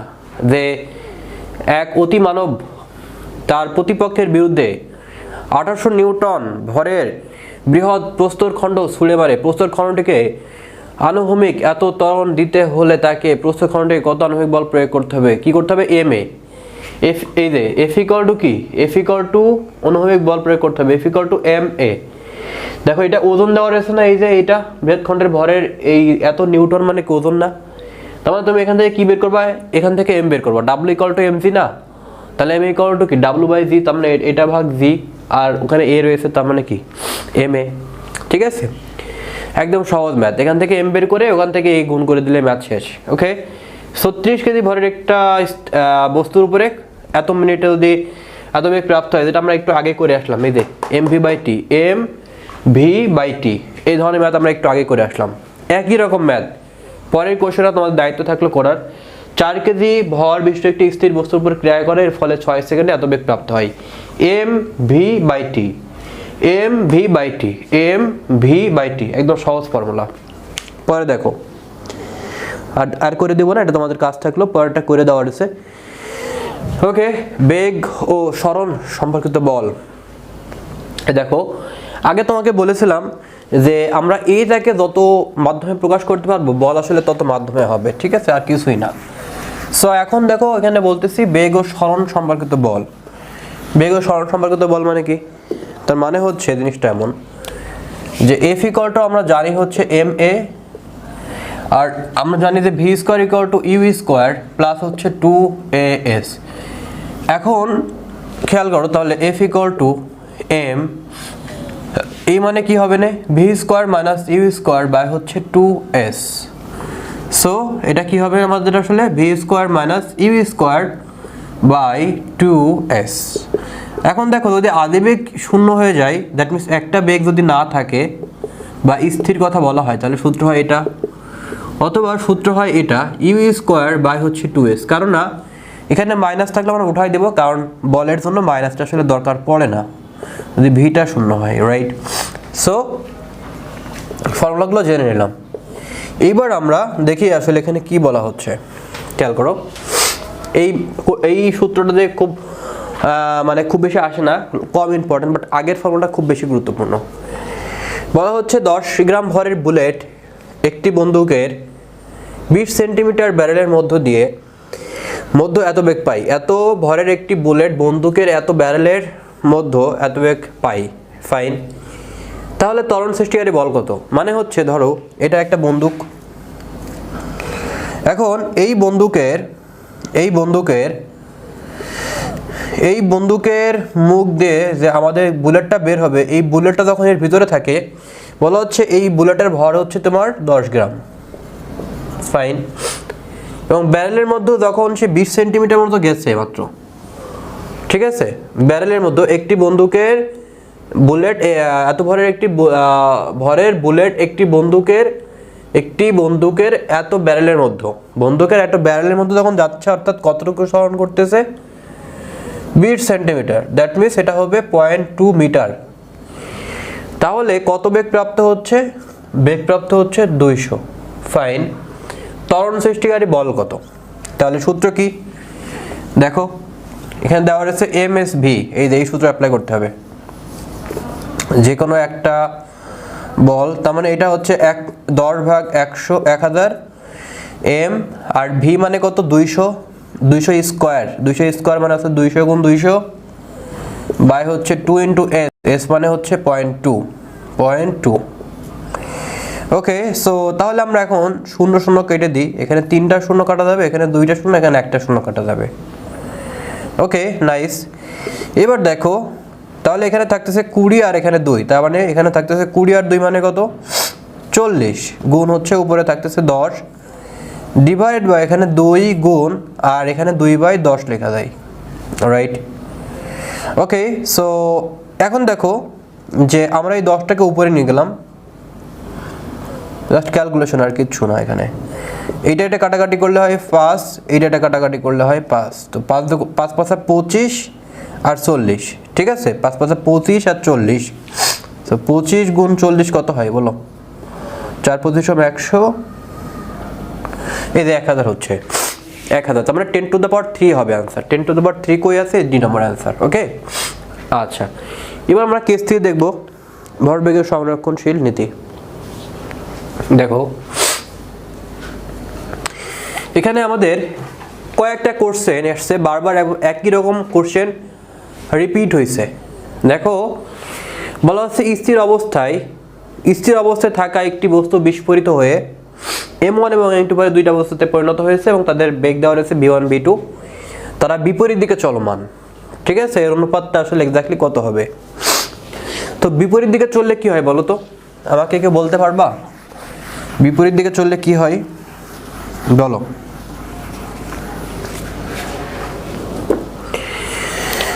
দেখো, m ভরের কোন একটা বস্তু ছিল, এইটাকে ভেঙে m1 এবং m2 ভরে পরিণত করা হয়েছে এবং দুইটা ভর পরস্পর বিপরীত দিকে যাচ্ছে, অর্থাৎ m1 এদিকে ধরো আর এইটা ভেঙে তারা পরস্পর বিপরীত দিকে আসতেছে, অর্থাৎ ভেঙে গেছে, তারা পরস্পর বিপরীত দিকে যাচ্ছে অথবা এইভাবে যাচ্ছে, ধরতে পারো, একটা সমস্যা না, উভয় ক্ষেত্রে সেম ফরম্যাট। সো এই m1 ভরের বস্তুটা v1 বেগ নিয়ে যাচ্ছে, এবার m2 ভরের বস্তুটা v2 বেগ নিয়ে যাচ্ছে। তো এই ক্ষেত্রে v1 এবং v2 এর অনুপাতটা এক্স্যাক্টলি কত? সো দেখো, এইটা যদি পজিটিভ হয় তাহলে এটা নেগেটিভ হবে, কারণ এইটা বিপরীতমুখী বেগ, একটা বেগ আরেকটা বিপরীতমুখী হলে কি হয়? নেগেটিভ হয় না? সো ভরবেগের অনুপাত কি করতে হয় আমরা জানি। ভরবেগ কি করতে হয়? যদি কোনো লব্ধি ভরবেগ না থাকে, ভালো করে বোঝো, যদি কোনো লব্ধি ভরবেগ মানে কি, দেখো এই বস্তুটা ছিল কোথায়? স্থির অবস্থায় ছিল। দেখো, আমি স্থির অবস্থার ভর ধরে নিচ্ছি কি? বড় হাতের m। স্থির অবস্থায় থাকা বড় হাতের m ভরের বস্তুটা ভেঙে দুই খণ্ড হয়ে গেছে, m ভরের বস্তুটা ভেঙে m1 এবং m2 আকারে ডিভাইড হয়ে গেছে এবং তারা হচ্ছে পরস্পর বিপরীত দিকে আসতেছে এবং তাদের বেগ হচ্ছে, একটা হচ্ছে v1 আর একটা হচ্ছে v2, কিন্তু বিপরীতমুখী হওয়ার কারণে নেগেটিভ। তাহলে সূত্র অনুসারে কি হবে? ভাঙার আগে কি ছিল? ভাঙার আগে ছিল ভর ইনটু বেগ, যেহেতু স্থির অবস্থা ছিল, সো বেগ কি করবো? 0। এটার বেগ কত? এটার বেগ ছিল 0, ইকুয়াল টু ভাঙার পরে কি ঘটনা ঘটেছে সেটা হচ্ছে m1 v1 plus m2 v2। এখন v2 হচ্ছে নেগেটিভ, সো তাহলে আমরা পাবো হচ্ছে 0। সো এখানে পাচ্ছি m1 v1 minus m2 v2, so m1 v1 equal to m2 v2। So v1 by v2 equal to হচ্ছে m2 বাই হচ্ছে m1, এটাই হচ্ছে উত্তর। সো v1 বাই v2 মানে হচ্ছে m2 বাই m1, এই যে এটা উত্তর। নেগেটিভ হবে না কিন্তু পজিটিভ হবে, ঠিক আছে, মাথায় রাখবা। কেননা এই যে স্থির অবস্থা মানে ভাঙার আগের ঘটনা ইকুয়াল টু ভাঙার পরের ঘটনা। ভাঙার আগের ঘটনা হচ্ছে তোমার m ভরের বস্তু স্থির ছিল তাই বেগ হচ্ছে 0, ভাঙার পরে এই ঘটনা ঘটছে তাই যোগ করতে হবে, ঠিক আছে, ভরবেগের সংরক্ষণশীল নীতি অনুসারে। সেম কোশ্চেন, কোনো চেঞ্জ করে নাই। 17-18 সালের কোশ্চেন 19 সালে দিয়েছিল। ওকে, আবার একই রকম কোশ্চেন 12 সালে, 12-13 সালে। দেখো তাহলে কয়েকবার রিপিট হয়েছে। 12-13 সালের কোশ্চেন আসছে 17 সালে, আবার 17 সালে পরে আবার আসছে কোথায় 19 সালে। তো এটা খুবই গুরুত্বপূর্ণ, হুবহু আসতে পারে, এটা তোমরা হচ্ছে যে মুখস্থ রাখবা, ঠিক আছে? মানে এই ধরনের কোশ্চেনগুলো সহজ বাট আসে, প্রচুর আসে। নেক্সট আমরা যদি এই কোশ্চেনটা যদি একটু দেখি যে 5 কেজি ভরের একটি রাইফেল থেকে 20 কেজি ভরের একটি বুলেট এত গতিতে ছুটে দেয়, পেছন দিকে রাইফেলের ধাক্কার বেগটা আসলে কত? ওকে, সো একই রকম কনসেপ্ট, যখন রাইফেল নিয়ে আমি গুলি নিয়ে এভাবে মানে কি বলা যায়, যখন আমি এই জিনিসটা রাইফেলটাকে ধরে রাখছি, ঠিক আছে, তখন তার আসলে মোট ভর আছে, কিন্তু ওই রাইফেল যখন ছুটতেছে না, তার মানে রাইফেলের লব্ধি যে বেগটা আছে না সেটা কিন্তু শূন্য। তো আমরা একবারে একটা কনসেপ্ট অ্যাপ্লাই করতে পারি, সরাসরি এই ফর্মুলা দিয়ে আমরা শিখবো, ঝামেলায় যাচ্ছি না, তোমাদের একটা টিপস আমি শিখাই দিই, সেই টিপস দিয়ে তুমি যে কোনো ম্যাথ আসলে করে ফেলতে পারবা, ঠিক আছে? এবং একই রকম কনসেপ্ট, এই কনসেপ্টকে কাজে লাগিয়ে করা যায়, মানে একই কনসেপ্ট। দেখো একটা রাইফেল আছে, আর এই রাইফেলের দেখো এই রাইফেল থেকে যে আমাদের চিকুন বুলেট বের হবে, চিকুন যে বুলেটটা বের হবে, এই বুলেটের ভর ধরে নিব হচ্ছে তোমার m1। যদি m1 ধরে নিই তাহলে এটার বেগ হবে v1, ঠিক আছে? আচ্ছা, আবার কোনো জায়গায় এটা প্রকাশ করা আছে, যেহেতু বুলেটের ভর খুবই কম, সরি হ্যাঁ ঠিক আছে, বুলেটের ভর কম হওয়ার কারণে এটা ছোট হাতের m ধরবো, আর বন্দুকের ভর বেশি হওয়ার কারণে এটা বড় হাতের m ধরবো। আর বুলেটটা অনেক দ্রুত চলে যায়, তার কারণে বুলেটের বেগটাকে আমরা ধরবো বড় হাতের v, আর যেহেতু যাওয়ার কারণে পিছন দিকে হালকা একটু ধাক্কা অনুভব করে, তাই এটাকে আমরা ধরবো হচ্ছে ছোট হাতের v। অতএব আমরা লিখতে পারি বড় ভর ইন্টু ছোট বেগ ইকুয়াল টু ছোট ভর ইন্টু বড় বেগ, এই দুইটা পরস্পরকে ব্যালেন্স রাখে, এটা হচ্ছে ফর্মুলা, ঠিক আছে? অথবা তুমি m1 v1 equal to m2 v2 দ্বারা প্রকাশ করতে পারো, সমস্যা নেই। এই ছোট হাতের m মানে বোঝাই যে বুলেটের যে ভর আছে সেইটা, বড় হাতের m মানে বন্দুকের ভর, আর বড় হাতের v মানে বেশি বেগ, সেটা হচ্ছে বুলেটের বেগ, বন্দুকের পশ্চাৎ বেগ কম হয় তাই এটা ধরছি। তার মানে বিষয়টা যদি একটু খেয়াল করি, পশ্চাৎ বেগই সবসময় চাই, সো m/m। দেখবা এখানে সব থেকে বেশি বড় ভ্যালু এটা হচ্ছে, বড় ভ্যালু হয় এটা, সব থেকে ছোট ভ্যালু হয় এটা, এবং তাদের মাঝারি মানে ছোট এবং বড়র যে মাঝারি ভ্যালুটা আছে সেটা হয় এটা। সো যদি কখনো মনে না থাকে ম্যাথমেটিক্সে, তাহলে সব থেকে ছোট ভ্যালু গুণ সব থেকে বড় ভ্যালু ডিভাইড বাই মাঝারি ভ্যালু করলে ম্যাথ শেষ। কিভাবে দেখো, এখানে ভ্যালু কোনটা আছে, এটা হচ্ছে 5 আছে, 5 দেওয়া রয়েছে 5, আরেকটা দেওয়া রয়েছে 1000, আরেকটা দেওয়া রয়েছে 20 গ্রাম। সো 20 গ্রামকে কেজিতে আনতে হবে, সো 20 ভাগ 1000 করলে কত হয়, এটা কাটা যায়, সো থাকে হচ্ছে 1/50, ঠিক আছে? তাহলে আমরা বুঝতে পারছি সব থেকে ছোট ভ্যালু সব থেকে বড় ভ্যালু কোনটা, এটা সব থেকে বড় ভ্যালু আমরা নিব, সব থেকে ছোট ভ্যালু কোনটা 1/50, তাদের মাঝামাঝি ভ্যালু কত 5, ম্যাথ কিন্তু শেষ। তোমাকে যেটা বললাম, সব থেকে বড় ভ্যালু গুণ সব থেকে ছোট ভ্যালু ডিভাইড বাই মাঝারি ভ্যালু করলে শেষ, যদি কোনো কিছু না বোঝো আর কি। তাহলে দেখো এই 0 কাটা যায়, তাহলে 5 20 হচ্ছে 100, আর তাহলে হচ্ছে 20/5 মানে হচ্ছে 4 হচ্ছে উত্তর। 4 কই আছে, এ নম্বর উত্তর। ধরো তুমি কোনো কিছু বুঝতেছো না, এটা 100% খাটবে, ঠিক আছে? আর তুমি দেখতে পারো, দেখো এই যে ধাক্কার বেগ, পিছন দিকে ধাক্কার বেগ, সো এটা হচ্ছে তোমার রাইফেলের ভর, বন্দুকের ভর, বন্দুকের বেগ। ক্যালকুলেশন করে দেখবে মূলত এই ফর্মুলাটা আসবে এবং তুমি একবারে অ্যাপ্লাই করতে পারো। এবার আমরা বিশেষ ক্ষেত্র দেখি, অর্থাৎ সরাসরি আমাদের ভরবেগের যে কনসেপ্ট আছে ওইটা দিয়ে দেয় নাই, ওইটা অ্যাপ্লাই করে আমাদের আরেকটা ম্যাথ করতে হবে। দেখো 16 কেজি এর একটি বোমা বিস্ফোরিত হয়ে 2টা খণ্ডে বিভক্ত হয়েছে, যার একটা বেগ দেওয়া আছে এবং বলা হচ্ছে অন্য টুকরাটির গতিশক্তি কত। সো আমরা আগের যে কনসেপ্টটা আমরা দেখেছিলাম একদম সেম কনসেপ্ট, বাট আমাদের এখন গতিশক্তি বের করতে বলা হচ্ছে, আর কিছুই নয়। সো আমরা ওই কনসেপ্ট থেকে কি পাইছিলাম বলো তো, এটা ধরো বড় হাতের m ভরের কোনো একটা বস্তু ছিল, যেটার ভর ধরে নিচ্ছি ধরো 16 কেজি, এইটা ভেঙে গেছে, এটা এখন ভেঙে গেছে, কিন্তু এখন বিপরীত দিয়ে গেছে কি কোন দিকে গেছে এটা কিছু বলে নাই। দুইটা খণ্ড তাদের আপন মনে ভেঙে গেছে। সো একটা খণ্ড হচ্ছে ধরো 4 কেজি, আর একটা খণ্ড ধরো হচ্ছে 12 কেজি। দুইটা দুই ভাগে বিভক্ত হয়ে গেছে, ঠিক আছে? একটা 4 কেজিতে বিভক্ত হয়ে গেছে, একটা 12 কেজিতে বিভক্ত হয়ে গেছে। এখন 12 কেজির যে বস্তুটা আছে সেটা যাচ্ছে তোমার কত বেগে? এখন ধরো এটাকে ধরে নিলাম আমি m1, তাহলে এটা হচ্ছে v1 মানে হচ্ছে 4 ms/-1। এটাকে যদি আমি m2 ডিনোট করি তাহলে v2 কত আমি জানি না, যেহেতু এইটার দেওয়া রয়েছে, এইটার বেগ দেওয়া রয়েছে, তার মানে অন্য টুকরাটির গতিশক্তি মানে কি এই টুকরার গতিশক্তি বের করতে হবে। এই টুকরার তো বেগ দেওয়া রয়েছে, তাহলে আর একটা টুকরা আছে মানে কি অন্য টুকরা, এটা এই টুকরার গতিশক্তি বের করতে হবে। সো গতিশক্তি বের করার ফর্মুলাটা কি তাহলে এখন E=12 এই টুকরার ভর আর এই টুকরার বেগ তার স্কোয়ার। এখন বেগ তো জানি না, এখন ফরম্যাট তো জানি আমরা যে এই টুকরার ক্ষেত্রে ভরবেগ কি m1 v1 ইকুয়াল টু এই টুকরার ক্ষেত্রে ভরবেগ কত m2 v2। এটা ভরবেগের সংরক্ষণশীল নীতির ক্ষেত্রে সব ক্ষেত্রে খাটবে এটা। আর আমরা একই রকম কনসেপ্ট দিয়ে করতে পারি, আমরা তো আগে দেখেছি এই ধরনের ম্যাথগুলো, রাইট? সো এক্ষেত্রে দেখো, এক্ষেত্রে কি হতো, মেইন আমাদের কনসেপ্টটা কি, যে 16 কেজি ভরের একটা স্থির বস্তু ছিল, সেটা ভেঙে কি হয়ে গেছে m1 v1 plus m2 v2। So এখানে আমাদের এই জিনিসটা শূন্য আসতো, তাহলে এই ক্ষেত্রে আমাদের v2টা কি আসতো, v2টা মাইনাস আসতো। সো মাইনাস এখানে স্কোয়ার করলে আমাদের পজিটিভ হয়ে যাবে, কোনো সমস্যা নেই। সো একবারে তুমি অ্যাপ্লাই করলে আসলে হচ্ছে, সমস্যা না এটা, ঠিক আছে? আচ্ছা, তাহলে আমরা মেইনলি আমরা ওখানেই ফরম্যাটে ফিরে যাই। So m2 v2 equal to কি m1 v1। So v2 equal two m1 কত 12 ইন্টু v1 4 বাই হচ্ছে এখানে কত 4। সো এখানে 12 হচ্ছে, তাহলে এখানে সূত্র কত হাফ ইন্টু m কত 4 ইন্টু 12 হচ্ছে 12 স্কোয়ার মানে কত 144। তাহলে এখানে হচ্ছে 2, সো 288 হবে উত্তর, 288। তাহলে আমরা মিলিত বেগের কনসেপ্টটা একটু যদি দেখি, যদিও এই ধরনের জিনিসগুলো 9 10 আমাদের করেছি, আমাদের এসছে 9 10-এ, তারপরও আমাদের ঢাকা ইউনিভার্সিটিতেও কিন্তু এসেছে, যদিও অনেক আগে আসছিল, তারপর আমরা একটু করব। দেখো বলা হচ্ছে 4 কেজি এবং 6 কেজি ভরের দুইটা বস্তু আছে, যথাক্রমে তারা 10 এবং 5 ms/-1 বেগ নিয়ে গতিশীল হয় এবং তারা একই দিকে যায়। পরস্পর ধাক্কা খাওয়ার পরে বলা হচ্ছে যে বস্তু দুইটি যুক্ত হয়ে একই অবস্থায় চলতে থাকে, যুক্ত অবস্থার বেগ কত।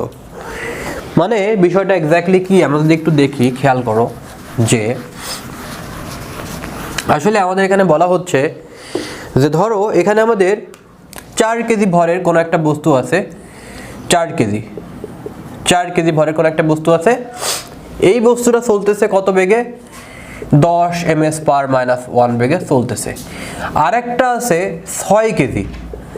6 কেজি ভরের কোনো একটা বস্তু আছে, এইটা চলতেছে কত 5 ms/-1 বেগ নিয়ে। এখন একটা জিনিস দেখো ভাই, যে এইটার বেগ কিন্তু এইটার থেকে বেশি, যেহেতু এইটার বেগ এইটার থেকে বেশি, তাহলে কিন্তু এ যতটা না যাবে, এটা পার সেকেন্ডে 5 মিটার করে যাচ্ছে, আর এ পার সেকেন্ডে 10 মিটার করে যাচ্ছে। তার মানে এ যতটুকু যাবে এ তার ডাবল যাবে। এ 1 সেকেন্ডে যাচ্ছে 5 মিটার, এ 1 সেকেন্ডে যাচ্ছে এখান থেকে 5 মিটার, আর এ যাচ্ছে 1 সেকেন্ডে 10 মিটার। তাহলে কি হবে, এইটাকে একসময় ধাক্কা দেবে না, একটা সময় স্পর্শ করবে না? তো বলা হচ্ছে এটাকে একসময় স্পর্শ করেছে। যেখানে ধরো 6 কেজি আছে, এটা হচ্ছে 4 কেজি, এটা 4 এটা 6, এটাকে স্পর্শ করেছে, করার পরে দুইটা একসাথে লেগে রয়েছে, এবং লেগে থাকার পরে তারা বাকি সময় লেগে থাকা অবস্থায় তারা একই দিকে যাচ্ছে, এটা আমাদের বলা হচ্ছে। তাহলে দেখো এটাকে আমরা বলতেছি m1, এটাকে বলতেছি u1, এটাকে বলতেছি আমরা m2, এটাকে বলতেছি u2। আর এখানে কি হচ্ছে দেখো, এটা হচ্ছে তোমার m1, দুইটারই ক্ষেত্রে আমাদের বেগটা কি হচ্ছে, যে এইটার v1 এটা হচ্ছে v2, কিন্তু দুইটাই আসলে সমান বেগে চলবে যেহেতু তারা যুক্ত অবস্থায় চলতেছে। তাহলে সূত্রটা কি দেখো, প্রথমে ধাক্কা খাওয়ার আগে কি ঘটনা ঘটছিল সেটা একটু যদি দেখি, m1 u1 plus m2 u2, ধাক্কা খাওয়ার আগের ঘটনা ইকুয়াল টু ধাক্কা খাওয়ার পরের ঘটনা। তাহলে এখানে m1 v1 equal to m2 v2। এখন আমরা দেখতে পাচ্ছি যে v1 আর v2 দুইটাই সমান হবে, কেননা তাদের শেষ বেগটা একই হবে, কারণ তারা যুক্ত অবস্থায় চলতেছে। দেখো পরস্পর ধাক্কা খাওয়া অবস্থায় যুক্ত অবস্থায় চলতেছে, তাহলে এই ক্ষেত্রে v। সো আমরা এখন কি করবো, ভিটা কমন নিয়ে নিই। সো ভিটা কমন নিলে কি পাবো, m1 প্লাস m2, এখানে হবে v। এইটাই হচ্ছে আমাদের সেই মিলিত বেগ। সো v ইকুয়াল টু কি হবে, m1 u1 plus m2 u2 divided by হচ্ছে m1 m2। সো m কত 4 ইন্টু 10 প্লাস m2 কত 6 × 5 ডিভাইডেড বাই দুইটার যোগফল 6 আর 10, সো উপরে হবে 40, 5 30 বাই হচ্ছে 10, তো উত্তর হচ্ছে 7। ঠিক আছে, বি নম্বর উত্তর হবে। এখন একই রকম ভাবে কি তোমরা এই কোশ্চেনটা পারবে না, উত্তরও দেওয়া রয়েছে বি নম্বর, এটা তোমাদের হোমওয়ার্ক থাকলেও কাইন্ডলি এটা করবে। এখানে স্থির অবস্থা দেওয়া রয়েছে, সো স্থির থাকলে কি একটার বেগ শূন্য হয়ে যায় না, সো করবে, এটা তোমাদের কাজ থাকলো, একদম সহজ ম্যাথ। ঠিক আছে, এটা তোমাদের হোমওয়ার্ক দিলাম। সো এবার আমরা দেখবো যেটা, সেটা হচ্ছে তোমার জড়তার ভ্রামক। খেয়াল করো, জড়তার ভ্রামক এই টপিকটা বেশ গুরুত্বপূর্ণ। আমাদের অনেকগুলো কেসে অনেকগুলো স্টেপের জড়তার ভ্রামক আছে, বাট ঢাকা ইউনিভার্সিটির জন্য জাস্ট 2টা বা 3টা স্টেপ জানলে চলবে। দেখো, চাকতি কিংবা সিলিন্ডার কিংবা বেলুন বা চাকা যে কোনো একটা কথা যদি বলে, সেক্ষেত্রে জড়তার ভ্রামকটা এক্স্যাক্টলি কত হবে সেটা আমাদেরকে একটু জানতে হবে। ঠিক আছে, ওকে। সো একটু দেখো আমরা কিভাবে করতে পারি। দেখো দেখো চাকতি মানে কি? চাকতি মানে হচ্ছে তোমার কোনো গোলক থেকে একটা অংশ যদি কেটে নেওয়া হয়, সেটা হবে চাকতি। ভালো করে বোঝো, ধরো একটা গোলক আছে, এই গোলকের কোনো একটা পার্ট, হালকা একটা পার্ট কেটে নিয়েছে, যেটা কেটে নিচ্ছ সেটা হচ্ছে চাকতি। বা সাইকেলের চাকা দেখছো না, সেটাও এক ধরনের চাকতি।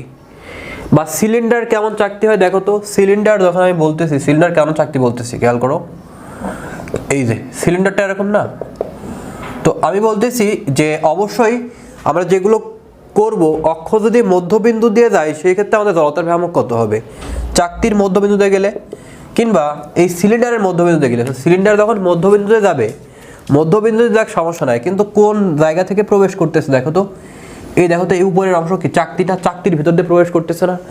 এই জন্য আমরা বলতেছি যে সিলিন্ডারের ক্ষেত্রে যা হবে, চাকতির ক্ষেত্রেও তাই হবে। আবার বেলুন বা চাকার ক্ষেত্রে বুঝেছো। সো এই ক্ষেত্রে ফর্মুলাটা মনে রাখবে, হাফ এই বস্তুটার ভর আর এইটার ব্যাসার্ধ। ঠিক আছে, এটা প্রমাণ আছে, প্রমাণ করতে গেলে অনেক সময় লাগবে, জাস্ট এটা জেনে রাখলে চলবে। আচ্ছা, আরেকটা জিনিস তোমাদের আমি একটু বলি, যে তোমরা গতিশক্তি মানে জেনেছো যে হাফ mv²।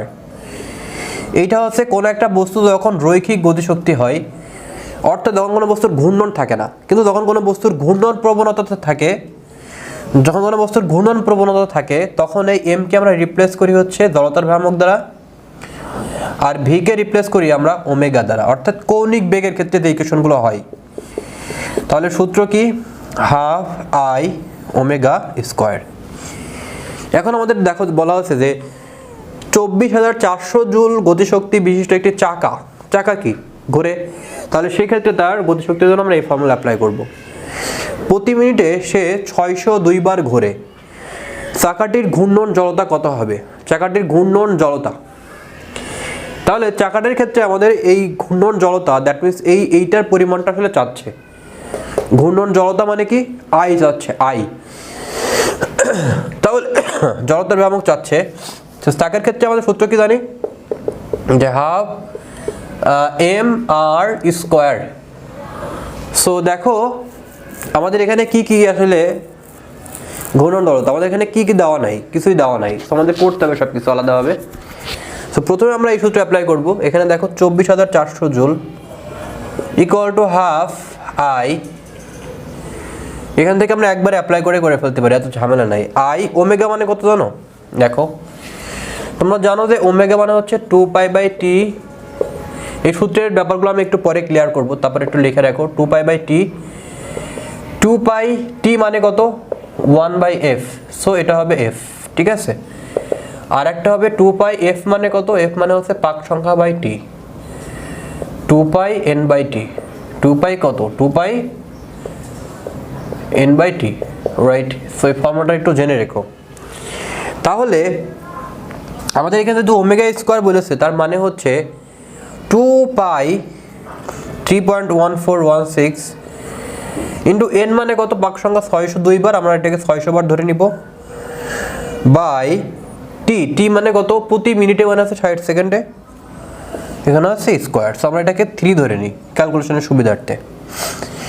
তাহলে এটা কাটা যায়, তাহলে 6 10 এখন দেখো তাহলে আমরা যদি একটু ক্যালকুলেশন করি 24,400 equal to half into I into, এখন দেখো যে এইটার সাথে আমরা একটু ক্যালকুলেশন করি, 3 দুগুণা 6 গুণ হচ্ছে কত 10, 3 দুগুণা 6 গুণ 10 করলে কত হয় 60। তার মানে এখানে 60 কে স্কোয়ার করবো মানে দুইটা 60 বসবে। এখন দেখো যে আমাদের এখান থেকে একটা শূন্য কাটা যাবে, একটা শূন্য, দুইটা শূন্য কাটা যাবে, দুইটা শূন্য কাটা যাবে।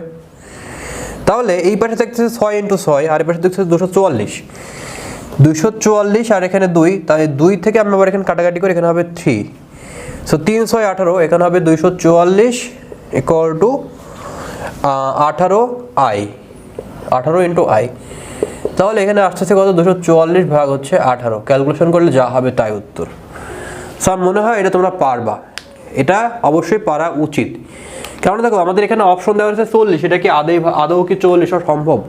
আমি যদি 18 দিয়ে ক্যালকুলেশন করি তাহলে কত হয় তোমার 5 10, 10-এর আশেপাশে হবে উত্তর, এক্সাক্ট 10 হবে না, 10-এর আশেপাশে হবে। খেয়াল করে দেখো, তুমি কমন সেন্স ট্রাই করে দেখো, দেখো এটা রয়েছে 406, এটা তো হবেই না, এটা 40 অনেক বড়, আর 10ও এক্স্যাক্টলি হবে না, 10-এর আশেপাশে, তাহলে উত্তর হবে বি নম্বর। ঠিক আছে, একদম সিম্পল ম্যাথ। পরের কোশ্চেনটা যদি একটু দেখি, দেখো বলা হচ্ছে যে একটি কঠিন বেলুনের ভর দেওয়া রয়েছে এবং ব্যাসার্ধ দেওয়া রয়েছে, বেলুনের অক্ষের সাপেক্ষে জড়তার ভ্রামক কত? সো তোমাকে যেটা বললাম, বেলুন বলো চাকা বলো সব ক্ষেত্রে জড়তার ভ্রামক হচ্ছে কি half M R square. So এখানে আমরা যেটা অ্যাপ্লাই করব, হাফ এম কত, এম মানে হচ্ছে 5, আর কত 3 সেন্টিমিটার, তার মানে 3/100 তার হচ্ছে স্কোয়ার। সো এটাকে আমরা জাস্ট ক্যালকুলেশন করলে উত্তর ফিনিশ। এখানে হবে 5, উপরে হবে 9, আর এখানে হবে 100 গুণ 100। সো 100 গুণ 100 মানে কত, 100 পরে কয়টা শূন্য, 4টা শূন্য, 4টা শূন্য, তার মানে এখানে হবে 10 টু দ্য পাওয়ার কত, 10 to the power 4, right? Okay, so আমরা যদি একটু ক্যালকুলেট করি তাহলে এক্স্যাক্টলি কত হয় দেখো, 5 9 45 ভাগ 2, আর উপরে এটা 10 টু দ্য পাওয়ার -4 হবে, সেটা হবে 22.5 গুণ 10 টু দ্য পাওয়ার -4, 22.5 গুণ 10 to the power -4। Okay, so এখানে দেখো আমি যদি পয়েন্টটা এখানে নিয়ে চলে আসি তাহলে পাওয়ারটা কমে যাবে না? দেখো 10 টু দ্য -3 করছে। এখন আমি যদি পয়েন্টটা এই পাশে নিয়ে চলে যাই, এই পয়েন্টটা এই পাশে নিয়ে চলে যাই, তাহলে পাওয়ারটা কমে যায়, দ্যাটস ইট, উত্তর হবে বি নম্বর। ওকে, আচ্ছা, এবার আমাদের আরেকটা কেস আছে, সেটা যদি আমরা একটু দেখি। দেখো বলা হচ্ছে আয়তাকার পাতের মধ্যবিন্দুগামী অক্ষের সাপেক্ষে জড়তার ভ্রামক এক্স্যাক্টলি কত হবে? সো আয়তাকার পাতের মধ্যবিন্দুগামী অক্ষের জড়তার ভ্রামকটা আসলে কেমন আমরা যদি একটু দেখি, এর জন্য আমাদেরকে একটা জিনিস জানতে হবে। আমরা জানি যে কোনো একটা অক্ষের, ধরো একটা দণ্ড আছে, সুষম আকৃতির কোনো দণ্ড বা কোনো লাঠি, এই মধ্যবিন্দুতে যদি কোনো একটা অক্ষ চিন্তা করি তাহলে এই ক্ষেত্রে জড়তার ভ্রামক হবে 1/12 এই লাঠিটার ভর ইন্টু এই টোটালটার যে দৈর্ঘ্যটা এল, সেটা এল স্কোয়ার। ঠিক আছে, যদি মধ্যবিন্দুতে যায় তাহলে সেক্ষেত্রে সূত্র হয় এটা। আর চিকুন একটা লাঠি, যদি এই লাঠিটা এক প্রান্ত দিয়ে ঘোরে তাহলে সূত্র হয় 1/3 এম, মানে এইটার ভর, আর পুরোটার যে দৈর্ঘ্য আছে সেইটার স্কোয়ার। এখন দেখো যদি কোনো আয়তাকার কোনো একটা বস্তু আমি যদি চিন্তা করি, দ্যাট মিনস এই যে এরকম আয়তাকার কোনো একটা বস্তু, এই আয়তাকার বস্তু এখন দেখো এ বরাবর যদি ঘোরে, এভাবে যদি ঘুরতে থাকে, আয়তাকার বস্তু অক্ষের সাপেক্ষে যদি ঘুরতে থাকে, তাহলে এখানে দুইটা কেস ঘটে। একটা হচ্ছে এর দৈর্ঘ্য আছে, দৈর্ঘ্যটাকে ধরবো হচ্ছে এল। আবার আমি যদি এই বরাবর চিন্তা করি, অক্ষ বরাবর ঘুরতেছে, ঠিক আছে, দেখো এই বরাবর যেহেতু ঘুরতেছে, তার মানে সে কিন্তু প্রস্থ বরাবর ঘুরতেছে। আমি যদি জিনিসটা বোঝাই, কীভাবে বোঝানো যায়, তুমি একটা বই নেবা হাতে, বই নেওয়ার পরে মাঝখান বরাবর দিবা, যখন তুমি ঘুরাবা তখন সে যখন ঘুরতেছে তখন শুধুমাত্র দৈর্ঘ্য বরাবর ঘুরতেছে, বিষয়টা এরকম না, সে কিন্তু প্রস্থ বরাবর ঘুরতেছে। তার মানে আমরা এই প্রস্থটাকেও কিন্তু চিন্তা করতে পারি, সেটা হচ্ছে কি বি। সো সেই ক্ষেত্রে আসলে কি হয়, দেখো দৈর্ঘ্য বরাবর মধ্যবিন্দুতে গেলে জড়তার ভ্রামক কি হয় 1/12 এম এল স্কোয়ার, আবার প্রস্থ যদি চিন্তা করি তাহলে আমি যদি মধ্যবিন্দু চিন্তা করি তাহলে কি হয়, মধ্যবিন্দু m b square, m l square plus 1/12 m b square. এখানে দুইটা ঘটনাই ঘটে, সো দুইটা ঘটনার যোগফল হবে এখানে আয়তাকার দণ্ডের ক্ষেত্রে জড়তার ভ্রামক।